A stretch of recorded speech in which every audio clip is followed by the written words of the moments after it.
চলে এসেছো? তাহলে তো ভিডিও শুরু করতেই হবে। ফেসবুকে কত রকমের পাবলিক দেখা যায় সেটাই তোমাদের কাছে তুলে ধরবো।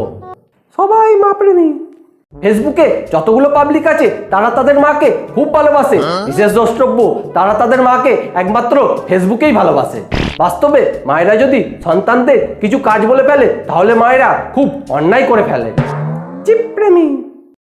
ফেসবুক করা মানেই তোমার মধ্যে অটোমেটিক জীব প্রেম চলে আসবে। তাই ফেসবুক যারা করে সবাই জীবকে ভালোবাসে।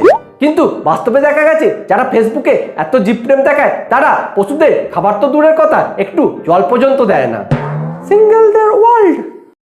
তুমি কি সিঙ্গেল ছেলে খুঁজছো? তাহলে ফেসবুক খোলো। দেখবে ফেসবুকে যে ছেলেকেই জিজ্ঞাসা করবে সেই বলবে সে সিঙ্গেল আছে। এমনকি অনেক ম্যারিড ছেলেরাও ফেসবুকে এসে সিঙ্গেল হয়ে যায়।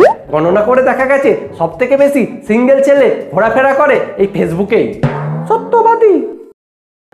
ফেসবুক খুললেই তোমার মধ্যে একটা সততা জেগে ওঠে। তাই ফেসবুক যারা করে তারা সদা সত্য কথা বলে। যদি দেখো ফেসবুকে কেউ মিথ্যা কথা বলছে তাহলে বুঝবে তোমার কানটা খারাপ হয়ে গেছে, কারণ ফেসবুকে কেউ মিথ্যা কথা বলেই না। True love. ফেসবুকে যদি কোনো মেয়ে কোনো ছেলেকে ফ্রেন্ড রিকোয়েস্ট পাঠায় তার মানে ওই মেয়েটি ওই ছেলেকে ট্রু লাভ করে। যদি মেয়েটি ওই ছেলেটিকে ভালো না বেসে ফ্রেন্ড রিকোয়েস্ট পাঠায় তাহলে ফেসবুকের নিয়ম অনুযায়ী ওই মেয়েটিকে ভালোবাসতেই হবে। ইন্টারভিউর ফিল। যদি কোনো মেয়ে ইন্টারভিউ দিতে যাও তাহলে একবার ফেসবুকের ইনবক্সটা খুলে ফেলবে, তাহলে দেখবে ইন্টারভিউয়ের ফিল চলে আসবে। ভদ্র ওয়ার্ল্ড।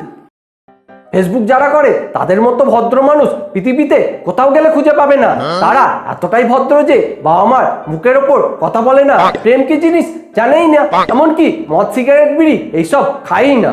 অ্যাকসেপ্টের ফল। যদি কোনো মেয়ে কোনো ছেলে ফ্রেন্ড রিকোয়েস্ট অ্যাকসেপ্ট করে তার মানে ওই মেয়েটিকে ওই ছেলের সাথে সারাদিন কথা বলতে হবে। একদিন পর ওই ছেলেটিকে তার হোয়াটসঅ্যাপ নাম্বার দিতে হবে। দুদিন পর ওই ছেলেটির সাথে তাকে প্রেম করতে হবে। সত্যবাদী যুধিষ্ঠির। ধরো ফেসবুকে কোনো মেয়ের ছবি তোমার খুব ভালো লেগে গেল, তুমি মেয়েটিকে এসএমএস করে বললে তোমার ছবিটি খুব সুন্দর। তখন মেয়েটি তোমায় বলবে এডিট করে পিক দিলে সবাইকে সুন্দরই লাগে। আমার ওই সমস্ত মেয়ের কাছে একটাই প্রশ্ন, এতই যখন জানো তাহলে এডিট করে কেন পিক দাও? দাওই যখন, সেটা বলার কি দরকার? Share machine. ফেসবুকে কিছু কিছু পাবলিকের মা বলেই দিয়েছে তুই যদি রোজ 100টা শেয়ার না করিস তাহলে তোকে খেতে দেবো না। তাই ওই সমস্ত পাবলিক যা পায় তাই শেয়ার করে দেয়। আমার চ্যানেলে মনে হয় ওই রকম পাবলিক জোটেনি, তাই আমার পোস্ট একদম শেয়ার হয় না। এই অবস্থায় তোমরাই আমাকে বাঁচাতে পারবে। ভিডিওটা ভালো লাগলে লাইক করে দিও, সবার সাথে শেয়ার করো, আর চ্যানেলটা যদি সাবস্ক্রাইব করা না থাকে সাবস্ক্রাইব করে দিয়ে পাশে থাকা বেল আইকন টিপে দিয়ে নোটিফিকেশন অল করে দিও। সবাই খুব ভালো থেকো।